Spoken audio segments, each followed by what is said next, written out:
The MotoGP world was once again rocked by a major surprise when the Ducati boss was stunned by a reality he never imagined.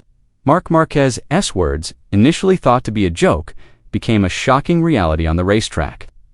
Is this proof that Marquez always finds a unique way to prove himself on a motorcycle? Let's discuss. The 2025 Hungarian MotoGP debut was a magnificent stage for Marquez. The living MotoGP legend won the race and wrote new history in a highly entertaining manner. At an age when most riders have passed their peak, Marquez appeared carefree, and that's what made him even more dangerous. By sweeping the sprint race and main race, Marquez proved he's a cut above his opponents. What makes this story even more epic is that he did exactly what he said he would before the race. I just want to have fun. What was initially thought to be a joke has now become reality, stunning the MotoGP world. From the start of the weekend, Marquez showed signs of danger. In the first free practice session, he immediately set the fastest time on a new track that was unfamiliar to all the riders. While his rivals were nervous and struggling to find grip, some even crashed. Marquez calmly read the lines and rhythm of the track. His dominance became even more apparent in the sprint race. As soon as the starting lights went out, he shot away unchallenged. The audience seemed to view the other riders as mere extras. After the race, Marquez said with his trademark smile that he just wanted to enjoy the main race. His words sparked a wave of comments. Some saw it as a show of confidence, others as a strategy to ease tension, but no one expected those words to prove prophetic. Drama ensued immediately when the main race began. Marquez had a smooth start, but slight contact with Marco Bezzecchi in the first corner sent him crashing to third place.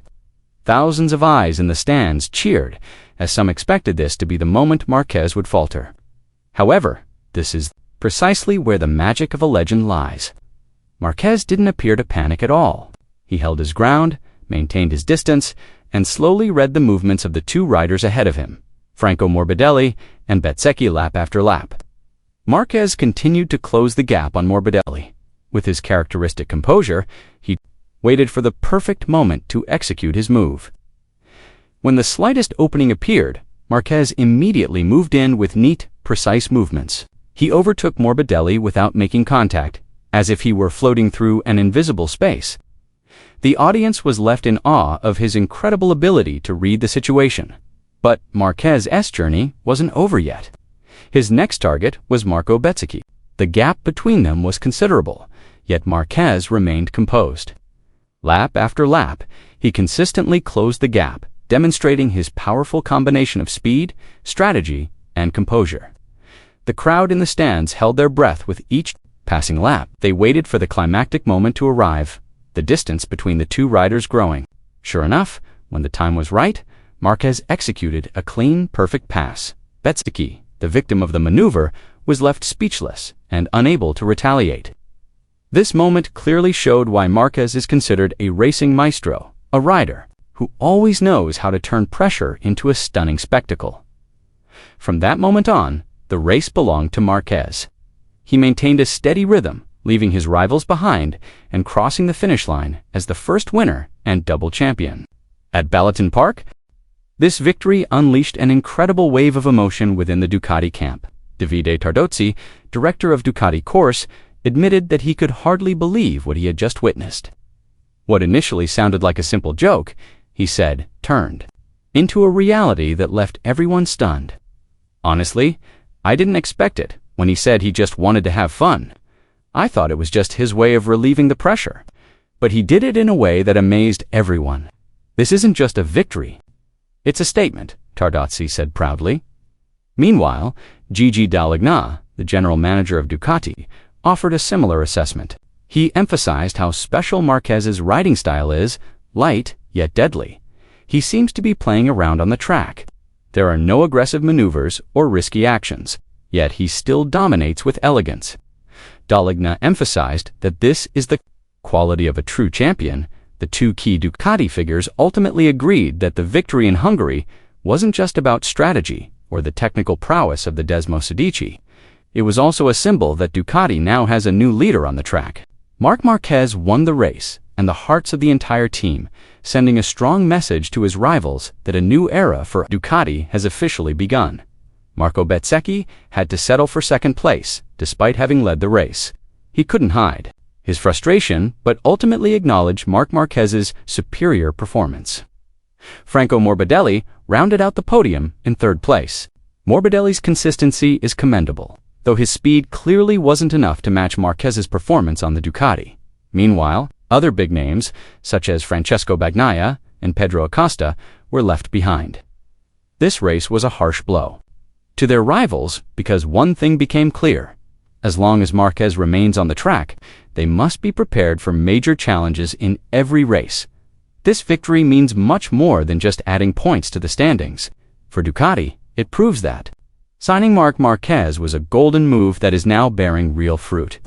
Each lap at Balloton Park emphasized that their substantial investment was not an experiment, but a calculated strategy to reclaim their dominance in MotoGP.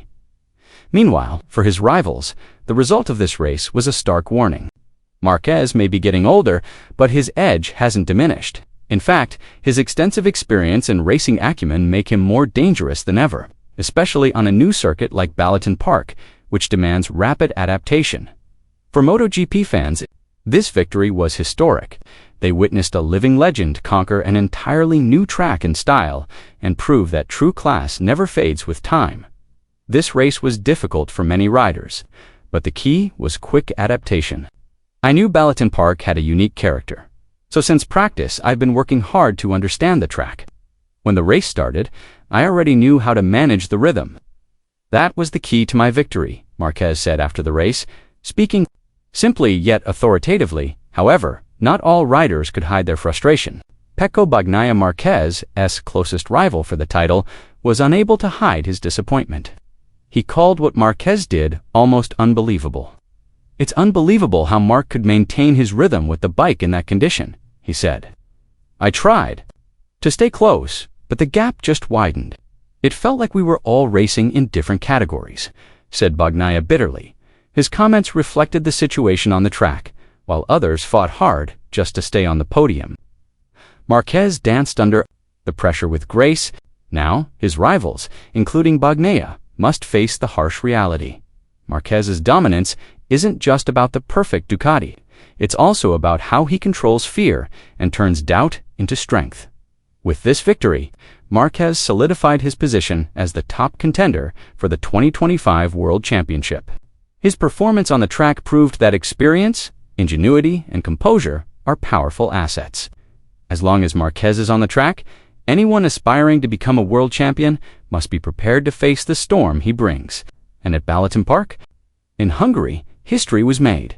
Marc Márquez, the legend and the first double champion in the new land of MotoGP. How does his victory in Hungary strengthen his position as the strongest candidate for the 2025 World Championship? Share your thoughts below.